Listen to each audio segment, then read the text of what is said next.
I'm a big fan of Voxlblade.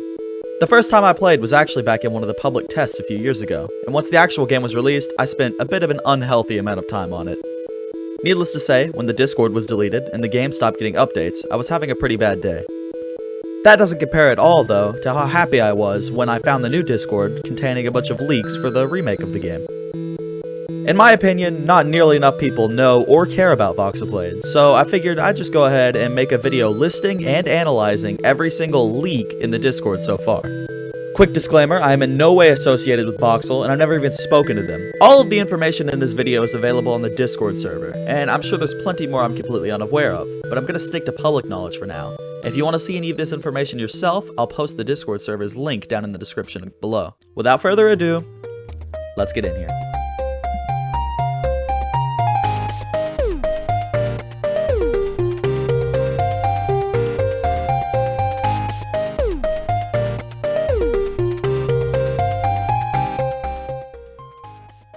Starting off at the beginning, November 30th, 2021, the first ever leak was posted in the #NewProject channel. It was, Sans. God damn it. One important thing mentioned on this day was that, regardless of what I make, I'll be sure you are compensated for game passes in Voxlblade. That's my little Bawxol impression, you like it? I've been working on it. Now, you'll see more of this statement later. It's mentioned quite a few times, but I do think it's genuinely a good move to reward the players who played the original game and spent money on it. December 2nd, 2021. A series of polls was posted asking basic questions about people's opinions from the original game. No new content was shown, but a few important things were said. One of these being that Bawxol announced that there was about a 60% chance that the new game was going to be a Voxlblade remake, but he also followed it up with an "I will not shaft hex." First off, thank God. Second off, I feel like that pretty much confirms that we're getting a Voxlblade remake. Another thing worth noticing is that there were potions mentioned, but these weren't really confirmed. It was more of just a passing idea. On December 11th, another poll was posted asking about the community's opinions of the right mouse button heavy attack, and it was decided that it would be kept in the new game. There weren't any other announcements made. On January 26th, development of the game continued after a short break was taken for Deepwoken. It was stated that the core mechanics and things like that were finally starting to come together, but it would still be about another month before in-game screenshots could be posted. On January 27th, a smaller announcement was made, basically stating that screenshots might actually be posted in less than a month, but it didn't confirm anything. Moving on to February, on the 1st, the first screenshot of the inventory was posted. A work in progress, obviously. The item shown was named the Superior Vampiric Ring. Try saying that 5 times fast. And it included a few things not seen in the original Voxlblade. First was the lifesteal attribute, given a plus 0.1, but in my opinion, something more noteworthy was the upgrade stat. More details regarding this stat would be posted pretty soon. On February 8th, another announcement and a few more screenshots were posted. Bawxol stated that the progress on the game was going well, and quests and stuff were going to start being grinded out soon. It was stated that races aren't tied to specific builds anymore, and most of them actually give unique abilities instead of stat boosts. The first screenshot of the race menu was also shown today, cropped to only contain the description of an unnamed race stating that there's a small chance to apply a random debuff to an opponent when hitting them. Another screenshot of an item was posted today, this time something reoccurring from the original Voxlblade, the wondrous Bunny Cloak. The upgrade attribute made yet another appearance, however this time the new sell option was included as well. Once again, thank God. Bawxol also stated that the next sneak peeks will probably be more revealing. February 11th.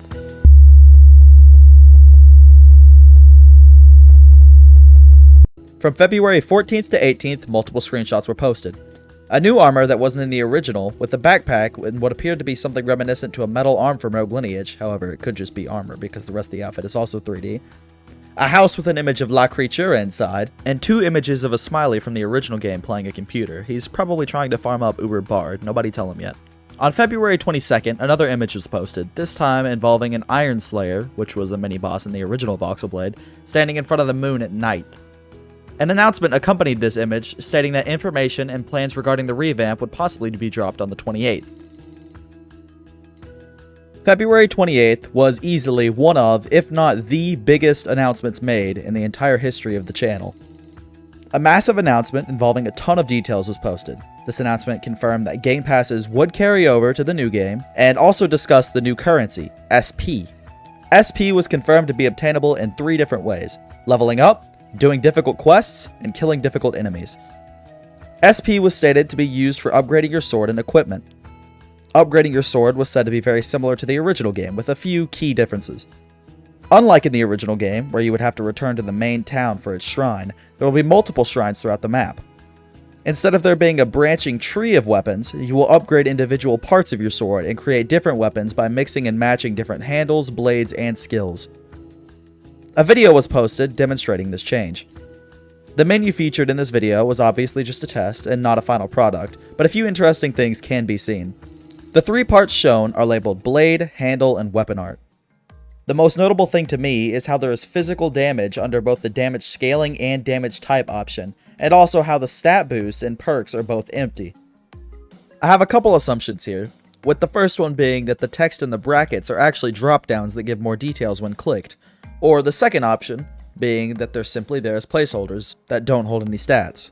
I think the second one is more likely considering this isn't a final menu, and I wouldn't think there would be any major stat boost for using a basic blade. On the right hand side we can see the sword details, which seems to just be an overview of all of the different stats of the sword added up together. Overall, the menu looks pretty solid in my opinion, but it obviously has room to grow. A list of images is posted showing off new examples of a few weapon combinations. Something of note here is that the backpack armor is being worn once again, and clearly the right hand is just a part of the armor and not a metal arm. Whoops. The first screenshot of the new crafting menu is also shown today, and it looks pretty decent. The crafting list only holds 2 items, the bunny ring and the health potion.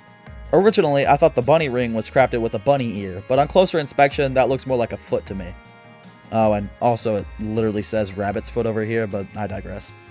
Health potions are finally confirmed in this screenshot. If you remember, they were mentioned earlier, but it was just a big if. Crafting level can also be seen at the bottom, which I assume is a new skill that you'll be able to level up to unlock more recipes. Moving on to the final screenshot posted today, we can see the new Forge menu, which seems closely tied to that one upgrade stat I kept mentioning previously. The Forge is said to be where you can go to upgrade items using your SP, which gives them bonus stats. I am kinda curious what the packaged power stat is. My main guesses are that it either increases inventory space, or buffs your damage with the amount of items you have stored, but I could be completely wrong. Only a few more things for today, bear with me guys. Bawxl states that 80% of the enemies will have a secondary move or a unique behavior to make combat more interesting and keep things fresh. A GIF is also posted demonstrating this. Bawxl also mentions that the goal is to not have any armor set be a direct upgrade from another, so all the armor will be viable for certain builds. There are also a total of 15 confirmed unique passives at this point in development. The last thing announced today is a list of new quality of life things in Voxlblade. This list contains quests with multiple endings, quests that provide items, quests that unlock sword parts, dialogue skipping, thank god, a better wandering boss system, setting spawns and resting being separate, a main quest line, guild quests, new enchantments, and enchantment stacking, better animations, a ring slot, and entirely new zones to explore. The end of today's post is a list of in-game screenshots, which I'll show you all now. This one seems to be some sort of weapon handle, or maybe just a weapon shop. On the 22nd of March, a lone screenshot is posted, accompanied by Bawxl stating that they're done with the Elden Ring grind. The screenshot seems to be the front gate to a city coated in fog. I originally wanted to say that this looks like it was underground, but there's visible snow on the rooftops. Something glowing orange can be seen in the very back, which could be lava, which might indicate a forge, or possibly it could just be a pattern on fabric. On March 23rd, an announcement is made confirming that racial passives will probably be announced in a day or two. Alright, March 24th, it's a big day. Every single racial passive is announced, and I'm going to run through them all really fast, so you better keep up. Humans are the most common race, generally seen as weak by others, however their strong will as well as their desire for money and prestige keeps them alive. They get about a 15% damage reduction and a boost when below 25% HP. Never heard of that one before. Half-orcs are known to be ill-tempered and are renowned for, their strength. Many have since learned their manners. Passives give them an additional 0.05 physical damage type to any weapon, and I mean any weapon, magic included. Elves are the royalty and high class that make up a small percentage of the population, known widely for their magical prowess. Passives give them a 25% rune cooldown reduction. Dark elves are edgy and their origins are shrouded in mystery. However, some believe that an elf was charged with magical hex energy, and when he had kids, they too had hex energy within them. They get a small % chance to apply a random debuff to an opponent when hitting them.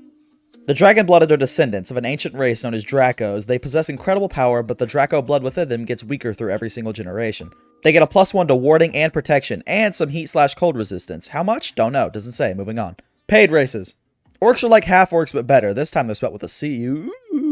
They're a very secluded race, consisting only of the strong. Many orcs are viewed as impulsive and are disliked by many. These guys get a 0.02 physical damage to their weapon and 0.2 tenacity. And for each active buff they have, they received an additional 0.1 tenacity. Holy shit, they're literally just better half-orcs. Poor people stay mad. I'm not even going to give half-elves an introduction. They're just more assholey elves, but they get a 25% weapon art cooldown this time, which is probably better. We don't really know yet. Arborians are the best race, the objectively best race, and none of you can change my mind. No, I don't care if they take 100% more fire damage. They're cool and you can't change that. Also, they get a +1 to protection and a chance to entangle foes on hit. Kitsune. The Kitsune are a nomadic race, traveling alone or in packs, rarely staying in one place for too long. They possess an incredible speed and reflex and are not often caught by surprise. They get a +1 to jump boost, 10% movement speed, and a 0.1 to their attack speed. That's all the races, but there was also a poll done to see which race people planned on playing, and the results are honestly what you'd expect from a community made up of 70% Rogue Lineage players. Alright, speed round over. Back to normal. On March 27th, nothing too interesting is posted, simply a statement about how the last few days of progress was on bug fixes. A screenshot was posted, however, of the new environment and a set of armor. Bawxl, if you're watching this, I will literally give you my firstborn son for the Jared Leto spear. On March 28th, the biggest update the game will ever receive was released. Arborians got their region back. Once again, best race. On March 30th, new dungeons are confirmed. The only one named at the moment is the Vineyards, which holds a new enemy called the Toadzerkers. They look about like you'd expect, just like large frogs with horns. A rather interesting announcement is also made. On April 1st, you get about what you'd expect for April 1st. Voxlblade is 100% confirmed to be Morbius Simulator now. Also, the first 100% real, legitimate, trust me, I said so, clip of combat is posted. On April 2nd, a few screenshots are posted, this time containing images of the Dragigators from the first game. On April 7th, a GIF is posted of one of the new Toadzerkers. This one in particular is called a Croakernaut. On April 11th, updates start getting back up to speed now that Bawxl is done moving. Where it was previously stated that there were around 15 unique armor passives, there are now 31. A new set of armor is posted, named the Sunken Mage Armor, which has a passive where you deal a large amount of bonus water damage when hitting a full health enemy. The environment in the background looks like some sort of aquatic cave, which could definitely tie in with the Sunken Mage dealing water damage. On April 14th, a series of screenshots are posted, showing off quite a few new armor sets. They all look pretty neat, but this one is obviously just this one missing a few pieces. On April 15th, another screenshot of an item is posted, this time called the Lich King Crown. A few things worth mentioning about this item are the new stats, Summon Boost and Sacrificial Summoning. Obviously, these two confirm some sort of summoning system, but only time will tell how this actually works. One thing I did notice was the dark bar at the top right corner. Maybe some sort of scroll bar? Another two screenshots are posted after this one, featuring a new armor set in a few different locations. On April 18th, a screenshot of a new location is posted, which kind of reminds me of Scroomville from Rogue Lineage. Damn you, Raguzer. On April 20th, a screenshot and video are posted showing off the hammer. It looks pretty decent, and the armor set looks badass. Also, if you pause at this exact frame, you can see a pumpkin farm and what looks like an NPC in the background, which means pumpkins are canon. On April 21st, Bawxl confirms the capability of mixing handles with blades that don't really match each other. For example, a small handle with a greatsword blade. Doing this creates an unbalanced sword, which isn't very effective. Also, a current 9 distinct weapon types are confirmed. On April 22nd, a screenshot and a video from testing are shown featuring an Iron Slayer with the legendary attribute, which is something returning from the original game. It buffs the stats of the monster, but also gives them better loot. The image isn't anything too unusual, but the video is actually pretty entertaining, so here you go. So make sure you block. On April 23rd, a beautiful artistic representation of the event was made by Miney. On April 29th, hey, that's my birthday, a screenshot of the absolute baddie known as the Scholar is posted. Also, multiple save slots are confirmed, but that's neither here nor there. On April 30th, an image of a cute dog was posted. Also, neat armor. On May 1st, Bawxol announces a Q&A sometime, and also shows off 2 different hex builds. This guy is 100% about to listen to the intrusive thoughts. A throwback is given to the original statement of not shafting hex, and Voxlblade is stated to have 25 swords at the moment compared to the game's original 26. A link to the Q&A is also posted, but I don't think it does anything anymore, so don't try using it. The 9th and 10th of May are just a few more screenshots of the environment, this time containing El Fuego. Trading is confirmed, though. On May 11th, screenshots are posted of statues for the Cacti King. I assume this is going to be either a boss or a mini-boss in a dungeon. On May 21st, a screenshot of a creepy hand with an eye in it is posted, accompanied by a very fitting try-finger. My guess is that this hand has something to do with a hex-related questline, or maybe even vampirism. It could also have something to do with the sacrificial summoning stat seen earlier, as both the name of that stat and the eye are red. On May 23rd, a few screenshots are posted showing lightning magic. Very cringe. On May 25th, a very nice GIF is posted. Our next leak is posted on June 22nd, which is quite a big skip. An NPC named the Traveling Snailsman is said to sell unique and rare items at a high cost, and they'll probably be pretty difficult to find. A little image is posted of his shop, and oh my god, I need that snail. On June 24th, Bawxol confirms that there are about 65 unique armor sets in the game, almost all of which have unique passives. There are also a ton of unique swords and other customization features, so if you're creative, you'll probably never see someone with your exact build. Also, a spooky man in front of the sun. And vampire is confirmed? On June 25th, a GIF is posted of a greatsword being swung uncomfortably fast. On the 4th of July, an image of a funny cow was posted. On July 12th, a GIF showing off a spear and its ability are shown. Also, a neat armor set. On July 18th, 2 screenshots are posted. Wow, look at that cool sword. It ends in an axe. Look at his drip. Another creepy mask appears. It resembles the one before, but I think the lighting is just throwing me off. On July 20th, a screenshot is posted of a group of people waiting for one of the boys to hop on so they can run a dungeon. The dungeon in question is Lord Frog's dungeon. A lot of unique armor sets can be seen here, with some cool weapons too, but I don't really get paid enough to break them all down, so you can do that on your own time. On July 21st, a video is posted showing off a very balanced build.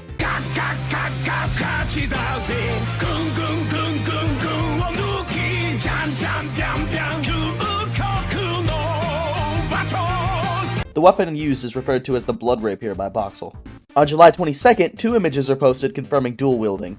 On July 27th, an image is posted showing off a pretty cool looking sword and also some glowy armor. On July 31st, a screenshot of a very edgy armor set dual-wielding swords is shown, followed by a gif of G-Man. Bawxol states that there are 74 swords in the game, which is a massive increase from the 25 just 3 months ago. Give a little round of applause. Also, no monk in the game yet. The last thing posted today is an image of what I'm nearly 100% sure is summoning.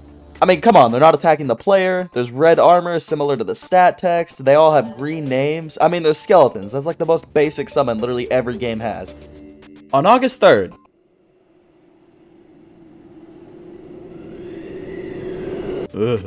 moving on.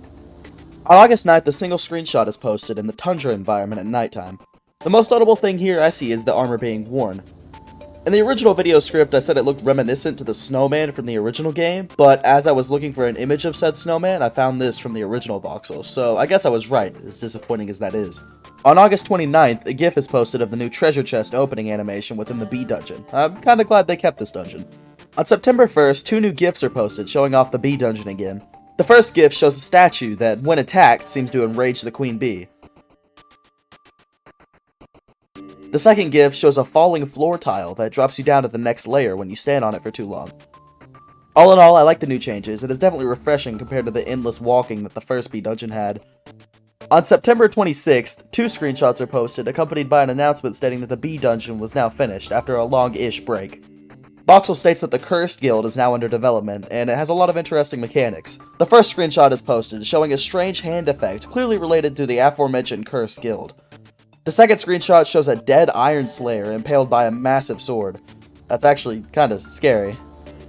Turned up the brightness for this one a little bit, and it seems to take place in some sort of church. On September 29th, a screenshot is posted of a strange-looking tree in a seemingly desert-themed environment. It has 3 heads, each ending in a mouth, and legs like the damn spider trees from Mario Kart on the DS. On October 8th, a screenshot is posted confirming the Blood Moon, followed by an announcement stating that random events can happen, providing bonus loot, a boss, or a challenge, or maybe even all three. On October 9th, Bawxol announces that 6 months ago there were 31 passives, and now there are around 160. Once again, round of applause, that is pretty impressive. On October 11th, the screenshot is posted showing off Castus, as I'm going to call them. I know they'll probably be called gloves in the actual game, but Rogue Lineage has ruined me. On October 12th, a GIF is posted accompanied by an announcement stating that fists will also have their own form of customization, similar to swords. The way fist customization is said to work is that you could change an essence in your fist, which will modify the stats and give them properties of unlocked sword parts. The GIF shows an example of this using the fire charge. Also, there are already 10 different gloves in the game, with over 80 essence options. On October 13th, a poll is posted asking what the new name of the game should be. I voted for the objectively correct option. A really cool GIF is also posted confirming mounts in the new Voxlblade, while also showing off a new creature. The GIF takes place in a desert area and shows a weird lizard mount that can roll as an ability. Something I find of note here is that in this frame you can see that the mount's name tag is green, which I think gives a valid argument to the summoning things I said earlier. On October 26th, an announcement was posted stating that a stress test will be released sometime in January of 2023. The announcement also states that release will be sometime within a month of that. On November 10th, the screenshot is posted of some new armor sets and weapons. A new dungeon is also visible in the background called the Void Rift. It's currently not available though. On November 11th, a link to the Voxlblade game on Roblox is posted for anyone who wants to go ahead and favorite it. A little while later, a video is posted showing off one of Bawxol's builds. The build shown is a debuff-based build, which uses a lot of multi-hit attacks alongside perks that grant debuffs whenever you hit an enemy. The race used is a Dark Elf for that extra debuff chance as well. The weapon this build uses is a Hex handle for the Curse Rip passive, which gives you health back whenever you apply a debuff to an enemy. The weapon also uses the Gravity Head so it can use the Black Hole ability, which is really good for multi-hit. The armor being worn gives a passive that always poisons whenever a move deals magic damage, so the Black Hole will always apply poison. The build also has a passive that allows a random sandstorm to sometimes appear when rolling or using a weapon art. On November 12th, a very beautiful mob is leaked. For November 18th, don't forget to tell Santa what you want for Christmas this holiday season. On November 21st, Bawxol said that playing the OG Voxlblade feels like tripping balls compared to the new game, which I'll take that as a good thing. On November 24th, guns are confirmed, and they look pretty decent. I'm not really sure how you would customize guns in a way that would still fit the sword system, but I'm sure there's some way. A very cold fella is also shown. On December 20th, the final leak is posted, at least up until this video's release. The leak is mostly just Bawxol discussing how they've been feeling a bit unmotivated to work recently, but how they still plan to stick to late January as the release date for the first stress test. The game may not be ready by then, but there's currently more content than the original Voxlblade, and there's still people who play that one. The last thing posted today is a screenshot of a wizard tower in what looks to be some sort of magical forest surrounded by giant mushrooms. More towers can be seen in the background, so this is clearly some sort of town.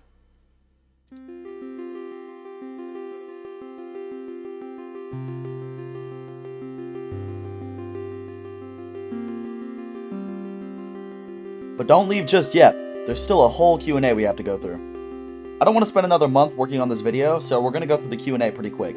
Instead of reading through every single post, I'm just going to give a summary of all of the important things confirmed here. Here we go. Bawxol is, in fact, having a better time developing this game compared to the first one. Earth Sword and Shield were Bawxol's favorite weapons in the first game. Bawxol is, in fact, not free on Saturday, May 7th at 2 PM EST. The combat is mostly the same as the old game, albeit much smoother and with more enemy attack variety. Voxlblade 2 will be a separate game, and the original one will stay up, so you can still go play it if you want. Game passes will transfer into the new game. I mean, I've said this like 6 times by now, but just for those who didn't hear. There's been a lot of quality of life changes, but selling items is Bawxol's favorite. There will be a trading system, and most likely arenas, but arenas won't be ranked. Progression is going to be much more PvE than PvP, but PvP is still there for the people who want it. There will be a ton of build variety. The summon system is pretty simple, using a rune/weapon art to summon an ally, and then they'll attack whoever you do. There are snails. The map is in fact bigger than the original, and orcs are about a 6 out of 10 on attractiveness.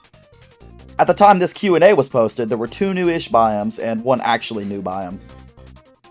The game is much more replayable than the original, which should hopefully give some use to the new slots. Guild abilities have been completely removed, but some guilds will get unique runes and weapon arts. The Void will be a PvP zone where you can battle strong enemies and other players, but if you die, you get sent back to the overworld. Void Man was originally a race that was not going to be punished for dying in the Void, and they would also get special buffs, but it was scrapped. Fists will be in the game, and rune drops are no longer random, and they can be crafted. Some player submission armors were recreated and kept, but some were removed. There is a main storyline, but you don't have to follow it. Morbius mode is unlocked when you join the Method Actor Guild, and from there you get to play as Michael Morbius. The Northern Kingdom is real. Hex will be mostly focused on debuff and summoning. There will be cosmetic armor. Bawxol doesn't like cake, shields might not be returning, and the music artist was changed for a variety of reasons.